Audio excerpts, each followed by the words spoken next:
Hello friend, John Dalton here, the Further Emergence podcast where we explore consciousness, the mystery and love. And in this episode we're going into making a home inside yourself, happiness, the audience illusion, getting into the arts, choosing your reality and the dark night of the soul. For that, let's have a quick review of the memes on the Further Emergence Instagram feed.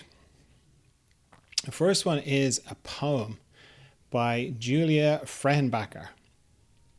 And the title of the poem is The Most Important Thing.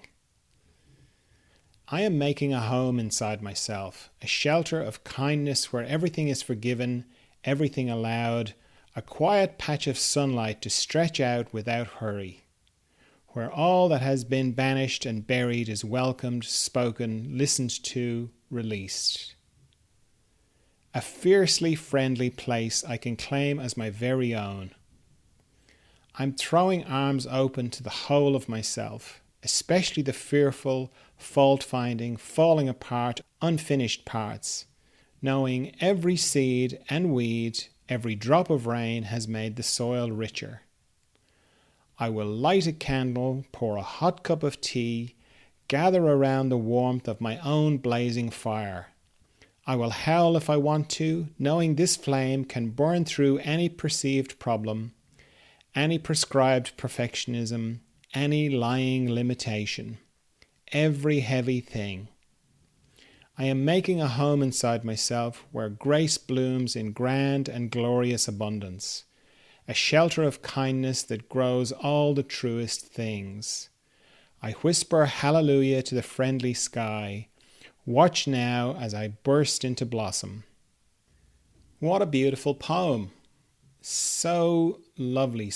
One of the Further Emergence people on the Discord posted that, Kathy. And it was such a beautiful breath of fresh air.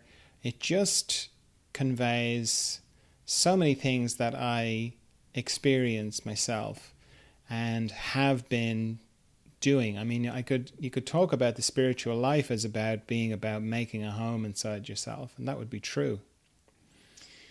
So it's beautiful, and it's full of kind, friendly imagery.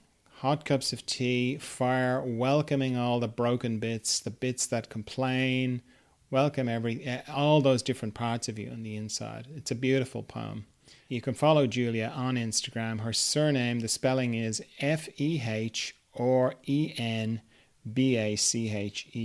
Julia Frehenbacher. Yeah, I love that poem.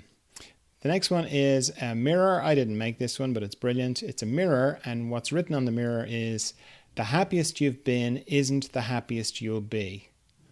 And that is a happy thought, I think. Because if you think about the happiest you've ever been and then thinking, yeah, that's not the happiest I'm ever going to be. I'm going to be happier than that. Doesn't matter whether it's true or not. Doesn't matter if you're like 10 minutes before the end of your life. It's still a very uplifting thought to have. The happiest I've been isn't the happiest I'll be. It means that it will grow. My happiness will grow. I think that's a very, something very expansive about thinking like that. It means you're open to it, and being open to it is really the welcome mat for it to come. Next one I didn't create, but I think it's brilliant. It's very simple. It's just a circle. Not sure why it's a circle, but it kind of works. And it says, there's no audience to perform for. There's just you. I think that's very good. Very shocking, kind of jarring reminder, particularly because this shows up on social media. And I came across it on social media and I share it on social media. So, in the context of social media, it's a bit of a shock to the system to kind of go, there's no audience to perform for, there's just you. Which is true in some ways. Only you look out of those eyes, only you feel things inside your system. It's all really just you. So having that pop up on social media, which is kind of very external, very surface, meaning, focused on the surface of things. Do I look good in these jeans? Is this a nice hat? How's the lighting? Is this conveying what I want to convey about me? All that sort of stuff. To kind of go, there's no audience. There's nobody out there. It's shocking. It's shockingly beautiful. The next one is a quote from Kurt Vonnegut, who was an American writer. Slaughterhouse-Five is his famous book. Haven't read it, but it's supposed to be very good. It's an anti-war book, but he's very good for quotes, is Kurt. And this one's a good one. It says, "Go into the arts. I'm not kidding. The arts are not a way to make a living. They are a very human way of making life more bearable. Practicing an art, no matter how well or badly, is a way to make your soul grow, for heaven's sake. Sing in the shower, dance to the radio, tell stories, write a poem to a friend, even a lousy poem. Do it as well as you possibly can. You'll get an enormous reward. You will have created something." And I think that's a brilliant sentiment. Regardless of whether you are a professional artist or not, regardless of whether you work in a creative industry or you feel like you are in a creative industry, it's a beautiful sentiment, and it's so true. You can like he's talking about going into the arts, but the arts are everything. It's like how you arrange the food on your plate, how you organize your shelves, how the clothes you wear, your style, the way you walk. Everything can be your artistic expression if you want it to be, if you focus it that way. And I am right behind Kurt on this one. It's like, because it's a way of not overlooking anything in your life. It's kind of going, oh, well, this is just rubbish. This is just stupid stuff. It's not serious. I'm not making any money from this. It's like making money from things is the least amount of, it's the least importance, Like nobody on their deathbed ever goes, oh, I wish I'd made more money. Maybe they do, but I don't think so. I don't think that is in the top 10 of things they wish they had done or things they wish they hadn't done. So this kind of approach brings you into the moment. It brings you into the beauty of every moment, and that you can make beauty as well as appreciate the beauty that's there by taking care of the different things that you're involved in. Then the last one is, I wrote this one. It's a crossroads. No, it's a fork in the road. It's not a crossroads, it's a fork in the road. And the text is, "You can be suspicious of others. You can expect the best of others. What you choose shapes your reality. There is power in choosing." And what that's about for me is this idea of, I've talked about it before on the podcast, of that there's no real reality. There's just your reality, there's my reality, and we're all sort of in our little bubbles of reality. And you can consciously choose your reality. Now, changing it is not easy. I haven't found it easy anyway. But it's not so much that you're wanting to change things. It's not like I want to force world peace on the world. I would love to have for there to be world peace, among other things. But what this is about is that I choose to see it in this way because it makes me feel good. I choose to feel that I can influence my reality by the container that I hold it in. And that makes me feel lovely and makes me feel engaged. It makes me feel like I'm, involved in it. And surprisingly, the more I focus on the things that I want to appear in reality, the more I see them. I was only talking to somebody during the week, and they were saying to me about how terrible the world is and how it's all gone to hell in a handbasket, as people say. And I listened to them and said, well, I hear what you're saying, but that's not my experience. There's so much good, there are so many good things happening in the world. There are so many wonderful things that people are doing for each other all the time. And they were like, wow, I'll take your word for it, but I'm not seeing it anywhere. And then they stopped and said, well, actually, hang on, there's this person doing this thing and this person's, resisted that other thing. And they knew about 5 people off the top of their head that had done pretty amazing things, pretty noble, pretty wonderful things. And they were like, yeah, I suppose. And I was saying to them that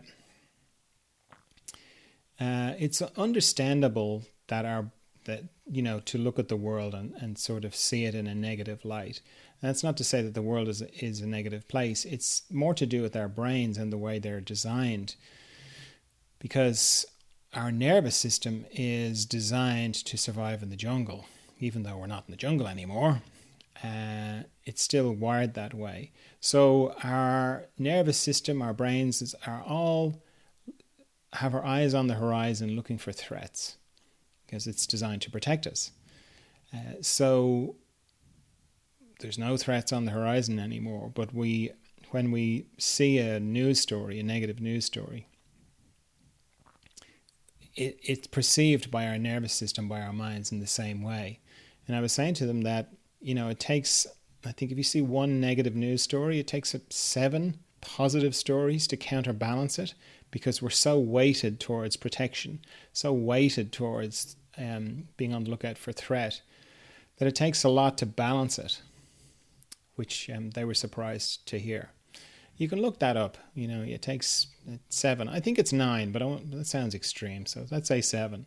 7 positive things, And if you're looking for news stories that are positive, you can look to David Byrne, the lead singer of Talking Heads. He has a new website and newsletter called Reasons to be Cheerful.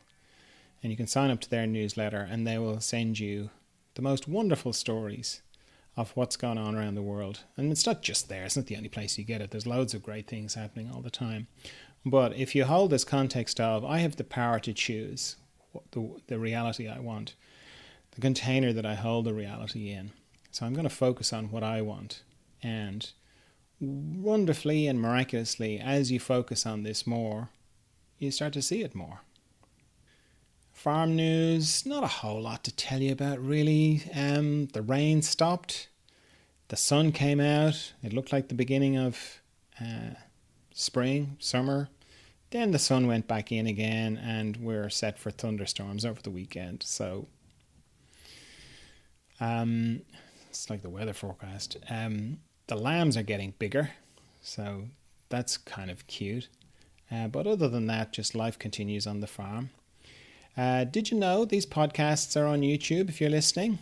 You can see, I generally go outside when I answer questions, and you can see the beautiful nature that I live in. And, if you haven't subscribed on YouTube, do us a favor and go and subscribe there and watch some of the videos. It's all good for the algorithm. They like it. Do you know I have a blog? I write things every week. And I send them out. Well, they're in the blog, but then I also send them out in a friendly note that I send out every Sunday. So if you want to get a friendly note from me every Sunday, if you go to the furtheremergence.com, you will see a little thing pop up asking you if you'd like me to send you a friendly little note. If you want to write to me with a question or just to tell me how it's all going with you, it's john@furtheremergence.com. Love to hear from you. I'm starting a meditation training on Wednesday. It's called Meditation for Growth in Consciousness. It's a 4-week training that'll give you the basics of how to meditate. It's on at 6 p.m. Irish time. You need to go and register, obviously, furtheremergence.com. Just look for the meditation training link. And it's a kind of, the format is, it'll be an explanation, instruction, bit of meditation. That bit will be recorded, then I'll turn the recording stuff off, and I'll be answering questions, Q&A. So that if you can't attend the live thing, you can watch the video of the instruction afterwards. So it's like each week is a different focus, we sort of go step by step, deeper and deeper, starting with the first week is about consciousness and how it grows. We go into what is meditation, how does it help, how does meditation actually help in growth in consciousness. Then we get into the practicalities. We talk about shortcuts. Week 2 is about resistance, dealing with resistance. The hardest time in meditation practice is not the first week when it's all full of novelty. It's the second week when it's boring. That's when it's hard to keep up a meditation practice. We go into the sensation in your body, going deeper, putting our mind's commentary on meditation in its place. Third week is about origins, following thoughts to their root. Often what seems like intuition is not that, and sort of being able to tell the difference between what's just an external trigger and what is actually something that's coming up from deep inside you. So we go into navigating your inner space and letting go of assumptions. Week 4 is about presence. We talk about the difference between awareness and consciousness, and awareness and presence. We going into consciousness in everyday life, how to maintain a meditation practice, being flexible. And the last thing I wrote actually was all about how meditation for growth and consciousness is quite different from a lot of other ways of approaching meditation. Talk about, people viewing meditation as like the same as going to the gym, and how meditation for growth and consciousness is a different thing. So 4 weeks, €97. You missed the early bird price. It's now €97. The general feedback was I priced it way too low. So it's €97. You can still register on the website furtheremergence.com for that. Now, in response to the question I post on Instagram, what's the biggest challenge you're facing in your spiritual life at the moment? I got the answer from a person: consistency. If spirituality can be compared to seeing a light in the distance or feeling an inner flame, mine is flickering. I'm afraid it will go out altogether and I will be plunged into darkness. All right, so let's go outside to answer this. Well, that is a very difficult place to be. And I've been there many times, and I continue to be there sometimes. So what I find is helpful when I have that feeling is to come into, or to fall back onto, my knowledge. So there's a difference between knowledge and feelings. Feelings come and go, knowledge is constant. So I would much rather have the knowledge of love, for example, or the knowledge of God, for example, than have the feeling of God or the feeling of love. Because the feeling changes, comes and goes. So in these, but the knowledge of God is constant, or the knowledge of love is constant. It doesn't change. Doesn't matter whether I feel loving or not. If I know love, like if I love somebody, knowing that I love them is much better than relying on a feeling, because feelings come and go. You know what I'm talking about. Just think about your partner. If you have a partner, the feeling of love for them is not constant, but the knowledge of love for them is. Sometimes they're annoying. Sometimes they'll, you just won't feel anything for them, but you know that you love them. So, in the feeling of despair, when you feel like your consciousness is a little flickering, very vulnerable little flame in a big dark space, it's really helpful to come back to what your knowledge. And your knowledge is that you've been through these times in the past. And when you're in it, it always feels like, never as bad as this. Okay? But then if you think back onto previous times, you'll know that it always felt like, no, it's never as bad. It's never been as bad as this. It always feels like that. And the reason that is if you understand what's happening, right? What you're feeling is your unconscious. You're kind of aware of your unconsciousness and of unconsciousness, in a general kind of impersonal kind of way. And that can feel very overwhelming. It can feel like that it will consume you, or that it will overwhelm you. And really what that is a kind of you're reflecting back on a time when it did overwhelm you, or it did cover you, okay? Or where it was all around you, you know? So knowing that what you're actually feeling is your own unconscious, and why you're feeling it is it's processing. You're actually burning it off. What feels like a very vulnerable, flickering, candle flame of consciousness that could be extinguished so easily, it's actually as bright as the sun. Your consciousness, the light that you are on the inside, is actually as bright as the sun. You just can't feel it in these moments. Other times you can feel it, and you feel like, fantastic, and everything is possible, and the world is full of love and beauty, and, that's when you're feeling it. But again, that's just a feeling. And what I encourage you to do is to come back to your knowledge of, if you happen to say something like this to the wrong person, they'll kind of go, this too will pass, which is about as helpful as a fart in a spacesuit. It's like, it's true, but it's not helpful, because when you're in this, you're it's all over you. You're overwhelmed with it. But what is helpful is, number one, knowing that your consciousness is as big as the sun. And what's actually happening is that sun is melting a big piece of unconsciousness. Okay, you can see how big it is by how overwhelming it feels. Okay, and that's not a feeling; that's a knowledge. Okay, so you have to kind of knowledge doesn't it doesn't have the same dynamic as a feeling. So you have to learn how to look for it, and you have to learn how to sit into it. And what I was saying about your partner earlier on, if you have a partner, but it doesn't matter. It could be a parent or just somebody that you love.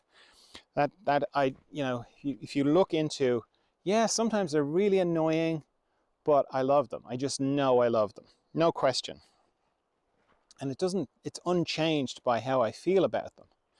So you can use that as a kind of reference and kind of go, yeah. So the knowledge of your nature, the knowledge of your sweet nature, who you are, your consciousness, the love you have inside you for everybody, for all peoples, how you want the best for everybody, the essence of who you are, that's a constant. And it can feel like it's, on the verge of extinction, being extinguished by the darkness, but it's actually the other way around. And again, the only way you can know that is by settling into the knowledge of it. So when you're not feeling like this, if you can get used to knowledge, get used to the constancy of knowledge and how it doesn't change, that's helpful when you're in the darker times. Because when you're in the darker times, all you can do is take the next step. Where that's literally and metaphorically. Whether that's, getting up, putting the shoes on, doing the things, even though you feel like you're walking in glue. You just do it anyway. You just keep taking the next step, keep taking the next breath. Smile if possible. It's amazing how smiling, if you even get a little glimmer of it, I don't mean forcing yourself to smile. I mean, that can work, but not really in the depths the way, if you just catch the little seed of a smile and you allow it to grow on your face, that helps a lot. But if it's not there, don't push it. And just, take the next step. Keep taking the next step. Secure in the knowledge that it will pass, but I don't mean that in a trite way. I mean it in an actual true knowledge kind of way. Knowing that your consciousness, your nature, is like The rubber duck in the bath, as I've said before, you can push it to the bottom, you can hold it at the bottom, but you can't hold it there forever. And as soon as you take your hands away, it pops back up. That's your nature. And know that you're actually clearing out some pretty substantial unconsciousness. If you're feeling like this, you're actually feeling unconsciousness that's being melted by the sun of your being, the sun of who you are. So I hope that helps. I really feel you, I feel it. I know exactly what you're talking about, and I wish you all the best with it. All right, that's all I've got for you this time. I trust you're well. I trust you're of good cheer. I'll talk to you again soon. Bye.